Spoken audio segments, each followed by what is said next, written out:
Good evening and welcome everyone. I'm Lori Gossett and I'm the Vice President of Elam Youth in Distress in Israel. I'm so glad that you've joined us this evening for Yom HaShoah. Yom HaShoah is a difficult, painful day. This year, all the more poignant because we've learned from Israel that we've lost 900 Holocaust survivors to COVID. Along with the memories and the tears, there's also pride and hope. I can think of no better way of honoring the people we've lost and commemorating the day than hearing our guest this evening, Sami Steigmann. Sami's experienced the worst that humanity has to offer, and he's overcome. Not only has he overcome, he has gone on to teach thousands of youth how to help themselves and overcome their challenges and stand up to bullying and prejudice. But before I introduce Sami, I'd like to tell you a little bit about Elam Youth in Distress and our extraordinary work with youth in Israel who are troubled and overcoming their own problems. The youth that we help in Israel have fallen off the radar. They're invisible to most people. We don't see them. For most people, they don't even know that they're on the streets. These youth face homelessness, sexual abuse, drug addiction, and domestic abuse. Many of them are involved in crime and prostitution. They suffer from anxiety, post-traumatic stress, and suicidal thoughts. Many of them are estranged from families, and if they're not, they have very difficult family relationships. These youth do not trust adults, and they're not about to go to a social worker and sit in an office and talk about their problems. You may not realize how many youth in Israel are troubled. It's many more than you might think. 32,000 youth drop out of school every year. It's a lot of kids. 8,000 additionally are homeless. 1/4 of the teenage population in Israel is on the at-risk spectrum. To reach these kids, Elam knew that it had to do something very different, and different we are. Our therapists and volunteers are streetwise, they're hip, they're cool. They dress like the youth that they serve, and we speak their lingo. We don't sit in offices. We don't even have offices. We go out to where the youth are. We go to rave parties, to the streets, to parks, to beaches, and areas where prostitution takes place. We have outreach vans that bring coffee, snacks, and people they can talk to who will listen to them without judgment. Our network of national drop-in centers are modeled like coffee houses, and youth can go anytime that they want. And we know kids live on the internet. So we have therapy, information, and support online for 100,000 youth every single year. Elam knows how to reach these kids. We know how to help them overcome their problems and get them off the streets and on to their lives. Here's a 90-second video that was produced for this year's World Charity Day that will give you a quick look at our work on the streets.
And now to our guest of honor.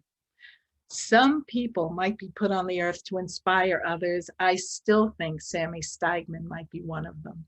Sami was born in 1939 in the Austria-Hungarian part of Romania, which is now the Ukraine. From 1941 to 1944, he was imprisoned in a labor camp with his parents. At the camp, he was subjected to medical experiments by the Nazis, starvation, and bitter freezing cold. After being liberated by the Red Army, Sami and his parents made aliyah to Israel, where Sami served in the Israeli Air Force. In 1968, alone and without any knowledge of English or any money, Sami moved to the US, to Wisconsin. He moved back to Israel in 1983, and then 5 years later, he came back to the US, moving to New York City and making it his permanent home. Sami experienced many challenges in New York City, including homelessness, where he almost lost hope and the will to live. But Sami was able to turn his life around and has become an inspiration to thousands of youth world over, helping them to overcome problems, see the good in life, and stand up to prejudice. I'll be interviewing Sami for about a half an hour, and then we'll take questions from the audience that you can submit in the chat. Sami, we all want to hear more of your life story. Hi, everybody. I am very happy to be here. It's a very special occasion, and hopefully the young people will be able to feel comfortable to ask me any questions on any subject they want. I went through a lot in life. I am not only a victim of the Holocaust, but I'm also a victim of persecution, discrimination, anti-Semitism when I lived in Romania after the war. I am not only a survivor of the Holocaust, but I'm also a survivor of life challenges. And what I want to do is I want to give you two examples. I do not want you to feel sorry for me, please, but I want you to learn from me under no circumstances should you ever give up, should you ever lose hope. Okay, and use me as an example. And there are a lot of things that we can talk about. But let me give you the first one. Okay, I became homeless at age 56. I got involved with the wrong people, and I could not have any contact with the people that I knew. If you can imagine yourself, somebody being born at age 56, okay, cannot be in touch with any of the people that he knew, has absolutely no papers, cannot prove what he did for 56 years. That's the situation I got myself. I was, okay, in a shelter. And I wanted to understand something. I was always an optimist all my life. But when I talk about optimism, is I mean in every problem, there is an opportunity. Okay, and guess what? When I was in the shelter, I lost my will to live. I did not want to live. I even tried to commit suicide. But I was a very, very heavy smoker, about 3 packs a day. And for me to test if I still have the willpower that I used to have all my life and the want to live, I said, when I will quit smoking, cold turkey, suddenly, I will recover. Please pay attention to what I said. I did not say I will try. I will try is not a commitment. I said I will recover. Guess what? December 13, 1996 was the last day that I had a cigarette.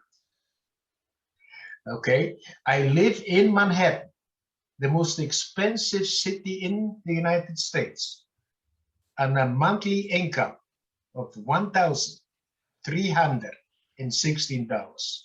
If you go out to a restaurant, you cannot buy, okay, food for less than $40. Okay, and I live only in 1,300 for a whole month. The other thing is, here I've been in Manhattan. Okay, you have only apartments. In other boroughs and other cities that are part of New York, okay, there are houses, but here in Manhattan, there are only apartments. I was in the apartment for a full year. The only time that I went out is to go to the store, okay, 3 blocks away, and only if I had to go a few times, I had to go to the doctor. But my positive outlook in life helped me, okay, remain a healthy person today. The other obstacle and challenge that I had and have to overcome is I have a son. I have 2 grandchildren, and my son does not allow me to be in touch with them. And all of us, you and I, all of us, have a need and a want. My want is to go to Australia. If it happens, wonderful. But if it does not happen, it's not the end of the world. But a need must be fulfilled. My need is to teach and to share. I cannot do it with my son. I cannot do it with my grandchildren. So I had to find a substitute to be able to move forward, but a healthy substitute, not any substitute. And guess what? And who is my substitute? Okay, today, okay, you, whether you know it or not, become my substitute grandchildren. My need to teach and to share is fulfilled through you. There's a lot more that I can talk. We can talk about, for instance, what happened to me when I was in the labor camp. I was subjected to medical experiments. I was all my life in excruciating pain. Okay, in a scale from 1 to 10. Every single second, I was in pain and I will die in pain. The intensity, the strength of the pain could be 8 or 9 or 2 and 3, most of the time in between.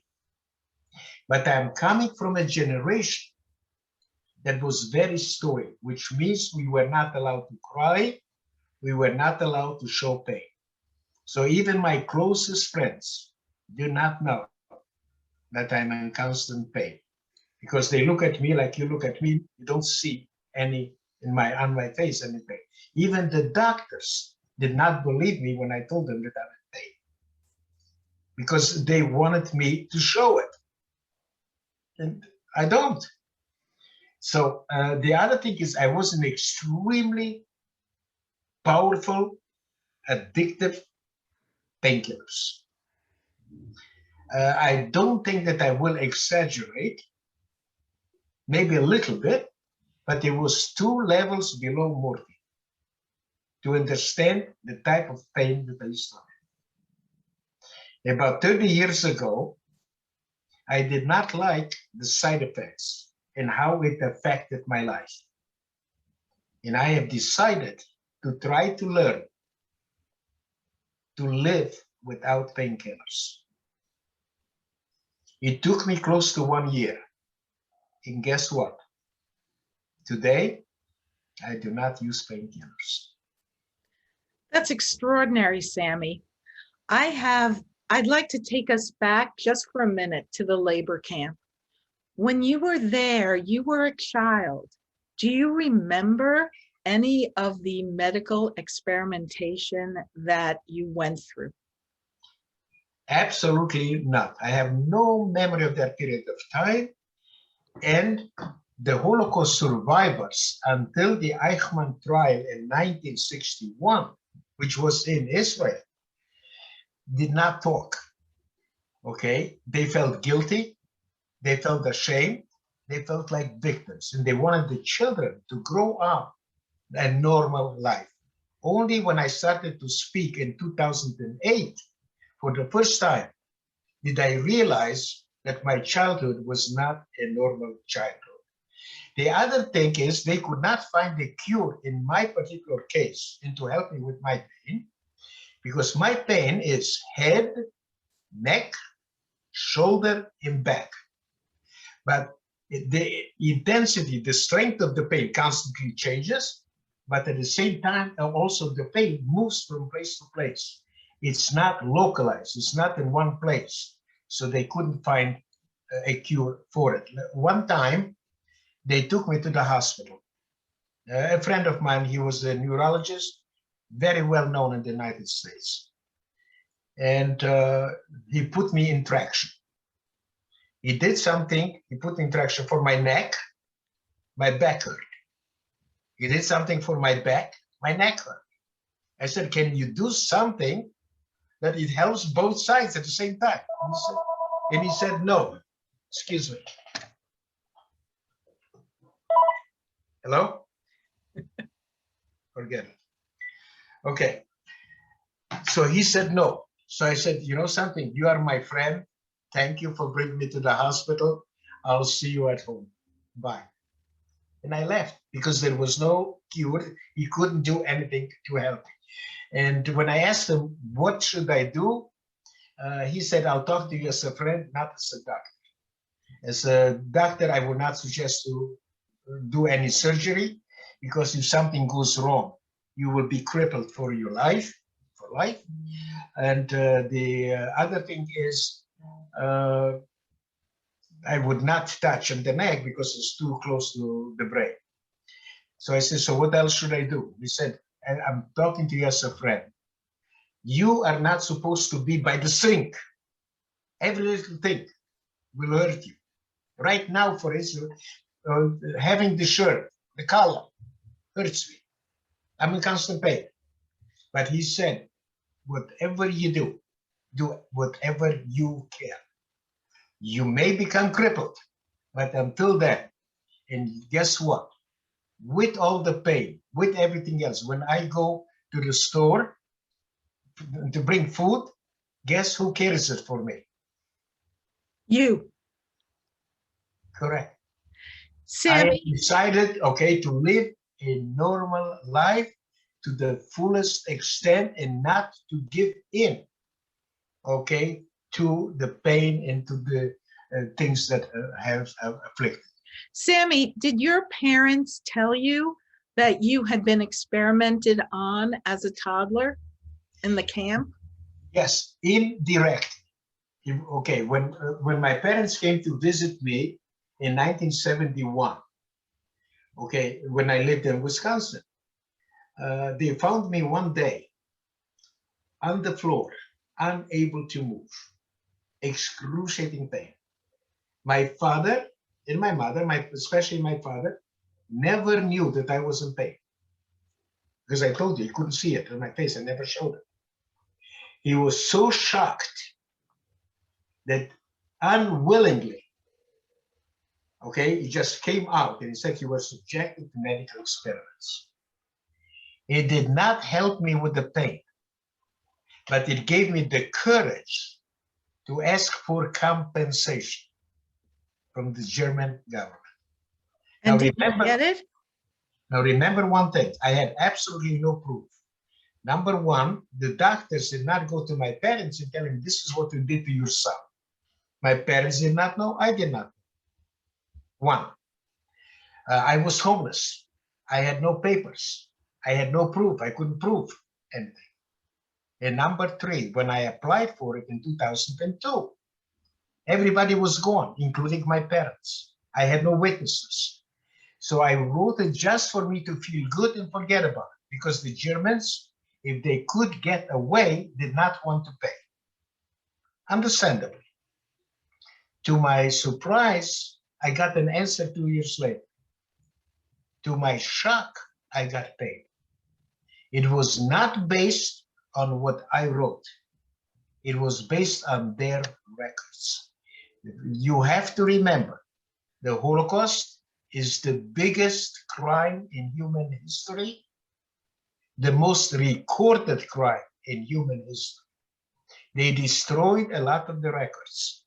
Without the few records that we have today, we would not know even 10% of what we know today.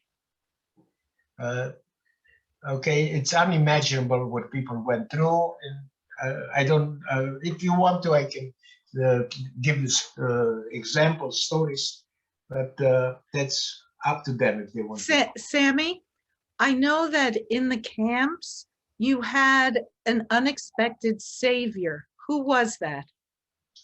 Okay. One of the things that they teach the young people is not to stereotype. Okay, which means don't assume, okay, that if somebody hurt you, that everybody hurts you. Like people do, for instance, if they don't like me because I'm Jewish, they will say all the Jews are not good. If I'm a nice person, the Jews are good. That's not true. Treat a person as an individual. And a lot of people think that all the Germans were criminals. And that's not true. Not far away from the camp, there was a farm owned by Germans. And she brought food to the guards in the SS, which means that she had access. She could go in the camp wherever she wanted. After they finished with medical experiments, after a while, I don't know how long, came a time that I was dying of starvation. There are physical signs: big head, swollen stomach, swollen feet. And here is a German woman, had compassion for a strange Jewish kid. And she decided to give me milk. But I wanted to understand something. She did not risk only her own life. If she would have been caught, her entire family would have been killed. People that save strangers are called the righteous among the nations. In 2014, I was in Israel and I gave testimony at Yad Vashem. Next to the Yad Vashem, there is a garden honoring 27,000 non-Jewish people that saved Jews. Since I don't know the name of the person that saved my life, I was extremely happy to see a marker honoring the unknown righteous among the nations. So indirectly, the woman that saved my life has been honored. Were in thinking back at this time, Sami, were you surprised that such kindness was shown to you in the midst of such evil? No. And I'll tell you why. Most people, okay, are good people. But to love, when the child is born, they do not know about love. They do not know about hate. It's a learned process. And both of them can be unlearned. Now, hopefully you will never unlearn, okay, to love somebody and to love yourself. But hatred can be unlearned. And let me explain something to you. The process to healing can be done in two ways. Number one is by helping somebody else. When you help somebody else, by volunteering, when you help somebody else, you actually help yourself. The other way that you can actually also recover is take responsibility for your own actions. And let me explain what I mean by I had some people that I trusted with my life, and I gave them cash, and I did not put anything in writing, and I could not prove it. Okay, so all of a sudden I found myself that I owed money to other people. I had to repay, so it was, double whammy. And the interesting part of it is, I said, you know something? I made two mistakes, which I just listed. And I said, the people that put me in the position of being homeless are not guilty. They took advantage of my stupidity. So all of a sudden, I became a free man. I did not have the need to blame them. But that's not the end of it. I had to do two things. Number one, I had to learn to forgive myself for making the mistake, which is very Not important. easy, not easy. Nothing is easy. And the second one, what I had to do is I had to be kind to myself. And I want the young people that I'm talking to tonight, okay, to understand one thing. The most important person in your life will be just one. Why?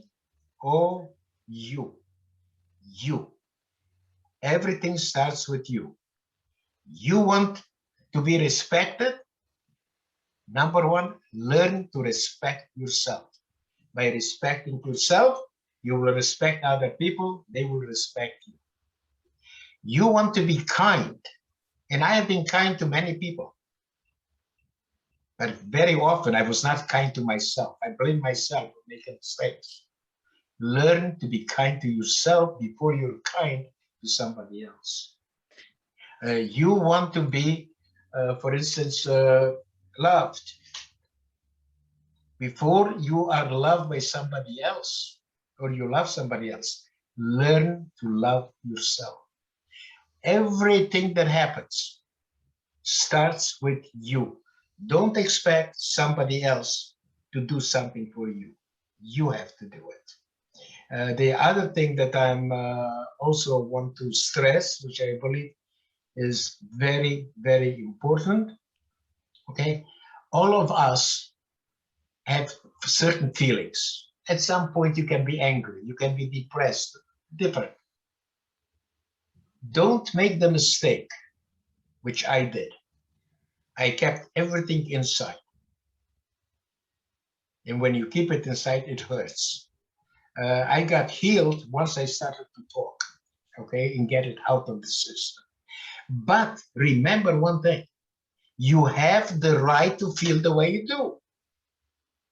You're angry, you have the right. Just don't dwell on it. Don't spend too much time on it, okay? I'm angry. Why am I angry? Okay, good, okay? Get it out of your system and move forward. And I you know think something? this is better than all the money we pay for therapy sessions, Sami. Well, I want to tell you the difference between professional, okay, motivational speaker that charge $20,000, $30,000. I don't charge any money, but they talk from an academic viewpoint, okay, scientific viewpoint. I give personal examples. Whatever I'm going to tell you, okay, I can give you a personal example. Sami, you touched on something a little while ago that I want to go back to. In addition to your personal experiences, you've lost 35 of your paternal family members in the Shoah. They were murdered by the Nazis. Yet you have forgiven your torturers. No, I did not. Okay. I want to know how you believe in the goodness of humanity. How did you get to that place after what you've been through? That's different. Okay. My father, because he lost so many family members, he vowed to himself that he will never buy a German product. He will never set foot in Germany. For a very long time, I felt the same way. But once I started to talk, I talk about a reconciliation. And all of a sudden, I was put in a situation to go to Germany and to meet children and grandchildren of high-ranking Nazi criminals. My initial reaction was no. But then I decided, you know something, I talk about reconciliation. So intellectually, it's easy to talk about it. But I wanted to know if my head and my heart emotionally are connected. And I went there, and it's one of the best moves that I did. When I went there, we started to talk. They did not know what their grandparents did, and I feel that children and grandchildren are not guilty of what their parents or grandparents did. I have many people that come and say, you know something, my father was a criminal, I'm a criminal. That's not true. You're a totally different person. And when I was in Germany on a speaking tour, my mission was different than it's here in the United States or in any other country. I went there specifically with the mission to teach the young people not to feel guilty for what their grandparents did or did not do. However, I do not want them to follow in the footsteps of their grandparents. And by the way, all of us, nobody escapes it, go through traumas, go through suffering. It is universal. Victimhood is optional. Okay? Don't allow anybody to make you a victim. The only person that can make you a victim is you. All my life, I was an optimist. Okay? And I realized only at age 64, because I could never explain, even my mother did not understand where I took that optimism. And I said, that's me. But that doesn't mean anything. And I couldn't put it in words. And something happened. And for the first time, I was able to put it in words. And I realized that all my life, with everything that I went through, I have never felt like a victim. I was always a survivor. That attitude, okay, that positive attitude, okay, sustained me throughout my life, sustained me for the full year when I was, okay, in prison in my own apartment and house arrest.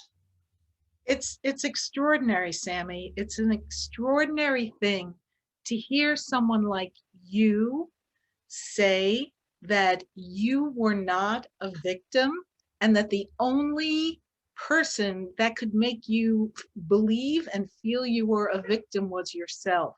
It is such a powerful and deep thing. It's really beautiful to share. It really is. And the other thing what I want to say is, when you said if I forgave, I say yes, but not to the criminals. I forgave the world that stood by and did nothing. And I want to say that all of us have a choice to respond to any given situation in a positive manner. And okay, and I want you to think of your brains as a computer. Whatever you put in, that comes out. So if you think positively, you will use positive words. That will lead to a positive attitude. That will lead to happy experiences, good experiences. And that will lead to a happier life. If you are going to think negatively, okay, let's say that, Lori, that you come to me and I tell you, you know something, what I want to do is I want to build something, okay? Okay. And you are going to tell me you cannot do it because you have not studied. You cannot do it. Guess what? You cannot define what I can do. You just told me what you cannot do. So when somebody tells you you cannot do it, does not mean that you cannot do it. And let me give an example. As all of us have failed, and we always will fail. That's universal. As long as you have failed and you get up on your feet, in my book, you are not a failure. The only time that I will consider you a failure is if you don't try. And let me give you an example. I don't know the name. If I go to Google, I can find it. There is a child book author. She was rejected. Listen to this. 473 times. It's a lot of rejection. She never gave up. Today, she's worth over $10 million. So that's why what I'm trying to say, you will fail. Don't allow anybody to define who you are. Your actions will define who you are. I know that you get such a lot of joy and satisfaction out of helping youth. And I don't have money. Overcome. You're the happiest person without money that I know, Sami. You get such a lot of satisfaction. And, you know, the adults that you're talking to tonight, we basically all have the same problems we did when we were in our teens, but the problems have grown up and the people have grown up. I'm going to ask you a question. You made mistakes. Oh, yes. Do you remember all of them? I try not to. Good. It's the best. Okay. I made a lot of mistakes. I don't remember them. Okay, so what? What happened yesterday is gone. There is nothing you can do about it. And there is a saying, Confucius, okay, Chinese philosopher, he says something very interesting. The journey of 1,000 miles starts with the first step. Remember, okay, when you go to bed with positive, okay, thoughts, remembering something good that happened in that particular day. Even in your worst day, something good happened, even for a moment, slight moment. The only thing that I'm going to say, when you go to sleep, okay, when you go to sleep, think of that good thing that happened to you. In the morning, you will wake up, okay, in a new day. It's a fresh day. It's a new beginning. Every day is a new beginning in your journey. Okay? So think in those terms. It happened yesterday. Nothing you can do about it. It's gone. Okay? Sami, I'm feeling happier now than I did before we started this conversation. This is wonderful. Sami, I'd like to get to a couple of questions from the audience. As a matter of fact, with your permission, sorry for interrupting. Certainly. But I will stay as long as somebody wants to ask me a question. I feel that every question must be answered. I feel very strongly about it. So if it's possible, I would like to do that. I don't know, but if it's possible, I will stay as long as somebody asks a question for me on any subject. That's just wonderful. Before we go to the questions, I'd like to express our deepest gratitude for you sharing your life story with us. It takes courage and a big heart to do that, and helping us honor those we lost during the Shoah. So thank you. And it's my honor. You can learn more about Sami and the scholarships he has for youth by going to his website. And you can learn more about Elam's work with troubled youth in Israel by going to elam.org.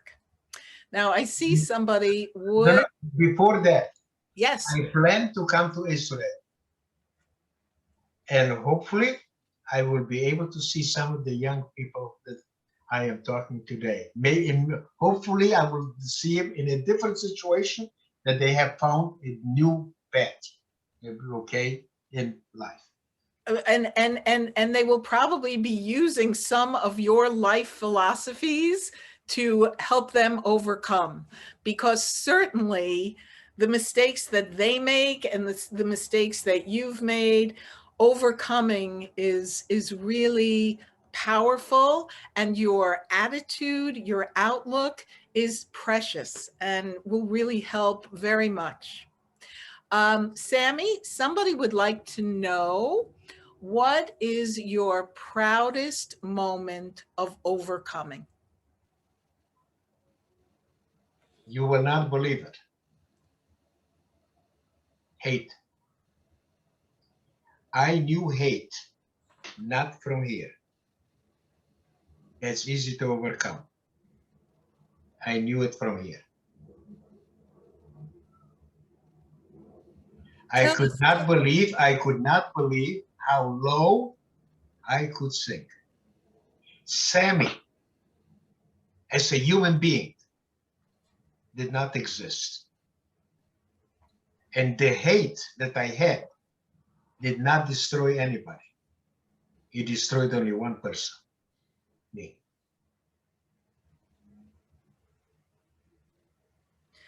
How were you able to overcome it? How did you get beyond it?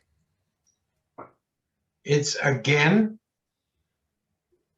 taking responsibility, stopping to blame other people, stopping to blame circumstances.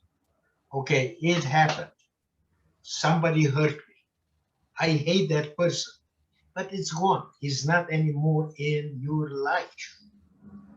Okay, learn from it and learn to be a kind person, not to do what has been done to you, to do it to the other people.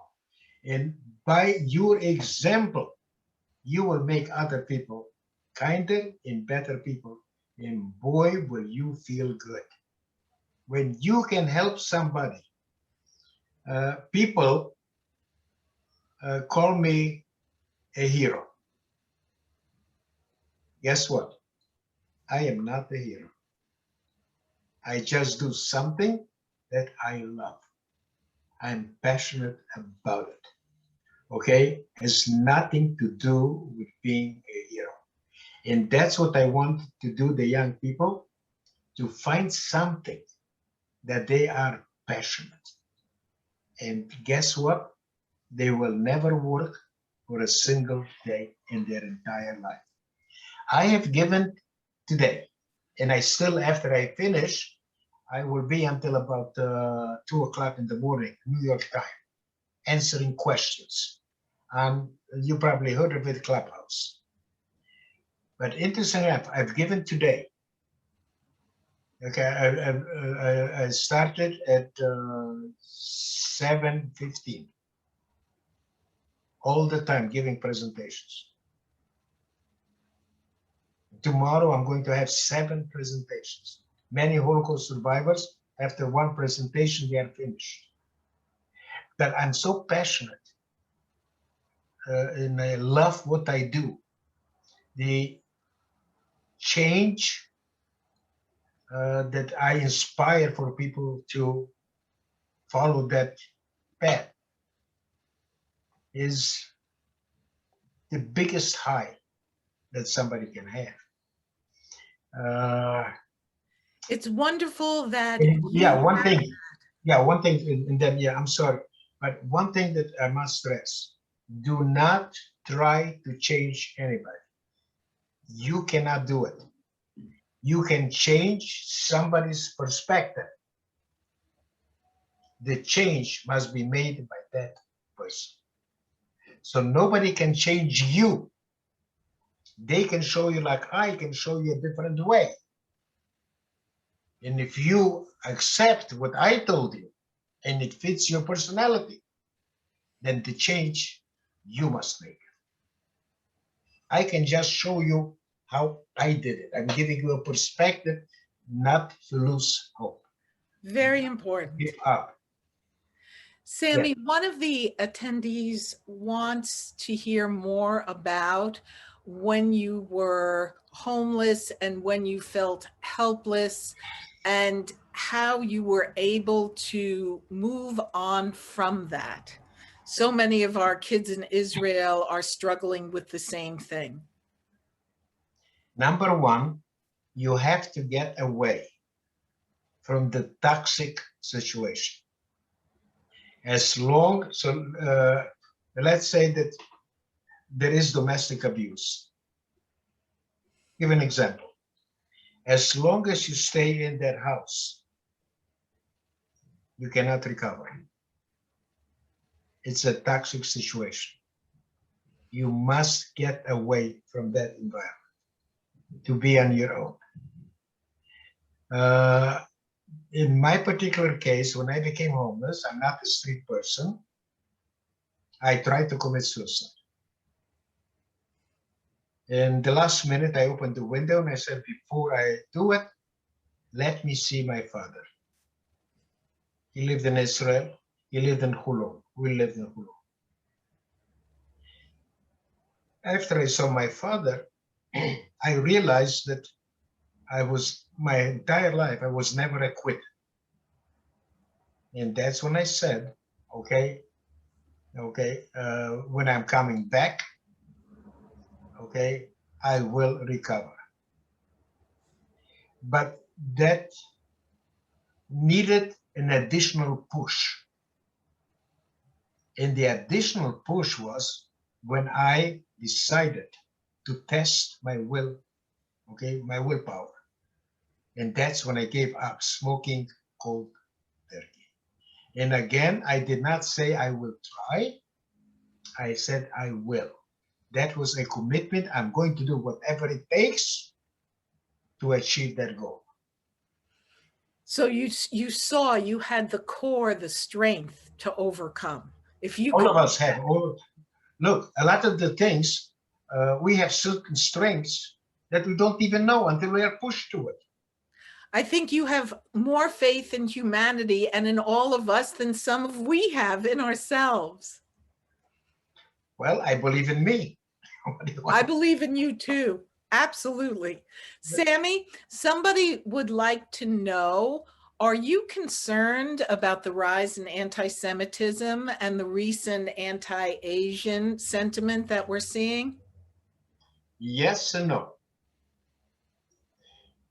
Everything starts with words. Okay, right now we have something we never had before, the social media.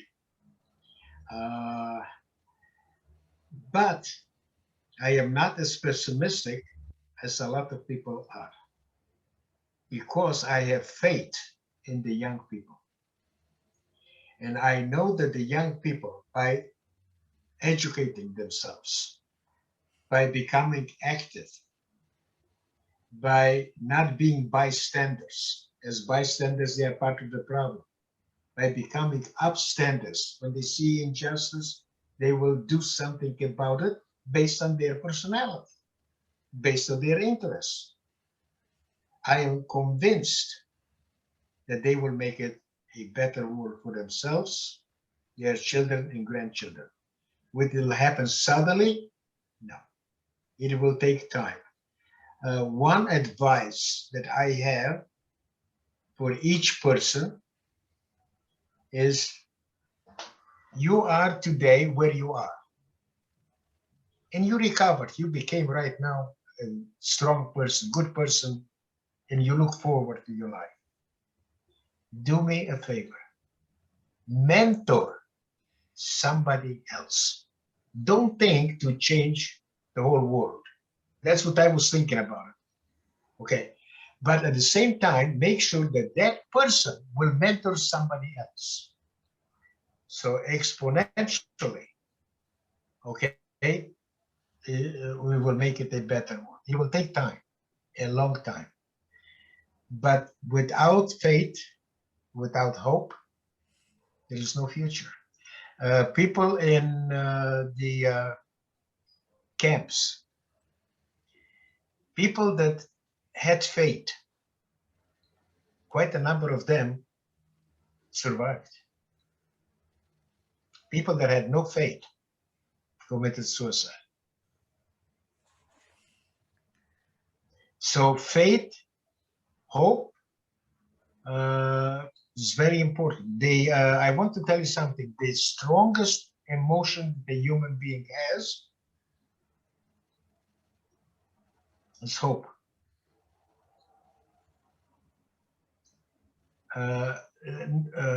Also, the thing that really unites people, the strongest emotion that unites people is hate. Polar opposites. Totally.